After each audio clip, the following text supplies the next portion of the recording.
Dubbelspel is 'n toneelstuk wat die ingewikkeldheid van verhoudings, mag en skuld uitbeeld. Ek gesels nou met Ignatius van Heerden en Arina de Wit wat die twee hoofrolle in die stuk vertolk. Baie welkom aan albei van julle. Dis so voorreg om julle hier te kan hê. Dankie. Goed, so vanaand by die Centurion Theater. Die vraag is daar nog kaartjies beskikbaar? Daar's nog net 'n paar so mense moet spring. Goed, ek dink dit is 'n baie goeie manier om daarna te verwys, so maak seker jy kry jou kaartjie. Goed, so gee net vir ons so, ek wil amper al sê in 'n netedop, sê net vir ons wat presies kan mense verwag?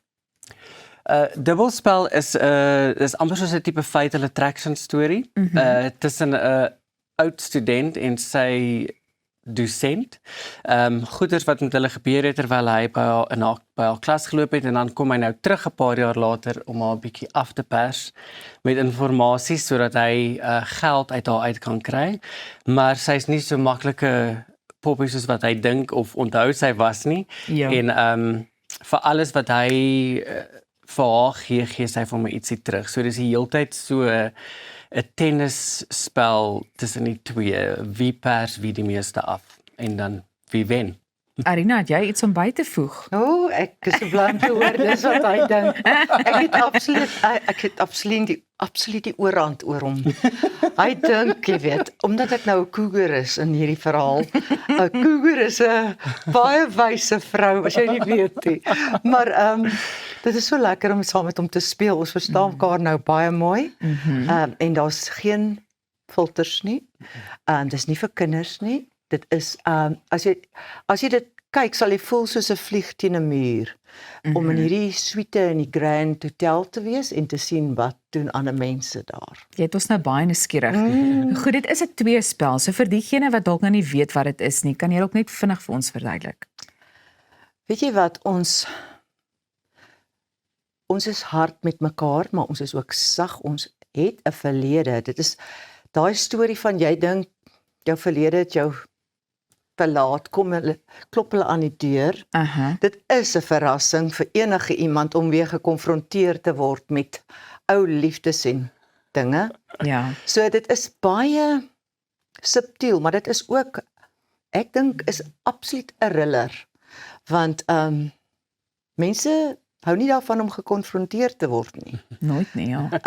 Maar hulle moet die beste daarvan maak. Met so 'n young hunk moet hierdie vrou nou vinnig besluit of sy hom nog wil hê of nie. Goed, so dit speel af in 'n butiekhotel. Ja. Hoe dra so iets of hoe dra die butiekhotel spesifiek by tot die emosie van hierdie stuk? Ek dink wat bydra vir dit is omdat dit 'n confined spasie is waar hy haar in vastrek. Ja. En ook die goed wat daarmee manipuleer en probeer afpers. Alles wat hy teen haar gebruik, die spasie wat hy haar in vind, is bewyse van die feit dat sy gedoen het wat sy gedoen het en hy voel hy is dan geregtig tot 'n finansiële tipe van betaling. En in die hotelspasie self, dit is moeilik vir iemand om sommer net by 'n hotel op te daag en daar in te kom, so dit wys op sy karakter. Hy het iets reg gekry wat niemand anders kon nie, want hy het net skielik in haar kamer deur geklop en sy weet nie hoe nie, ek gaan nie sê hoe nie, mense moet maar kom kyk hoe hy Ja, ons wil nou nie die aap by die mou uitlaat nie, nee. Ja. Maar ek dink ook die spasie, en omdat dit 'n vertrek is en hulle albei, dis haar hotelkamer, maar dis nie een van hulle se persoonlike spasies nie, so daar's klaar 'n bietjie van 'n gemak in die ongemak. Goed, nou ek wil ook graag uitkom by die temas. Dis temas soos mag, skuld en manipulasie. Is dit moeilik om so 'n stuk dan aan te pak of om dit deel van hierdie stuk te maak? Ek sou sê, as iemand jou wil afpers, moet dit iets noemenswaardig wees.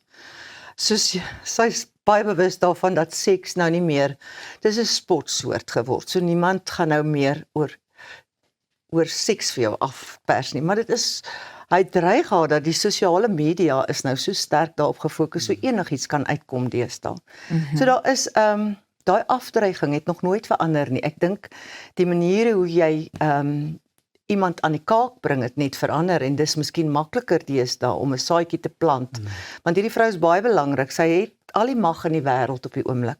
Sy is bewus daarvan dat daar baie mansprofessore is wat baie bitterbek is oor haar rektorskap. So sy het 'n bietjie vrees in haar dat as dit sou uitkom, dat haar posisie dalk in gedrang kan kom. Ja, ons het so 'n bietjie meer as 'n minuut oor. Maar ek dink nog iets wat interessant is dat hierdie toneelstuk die gehoor self laat besluit wie reg of verkeerd is. Ja.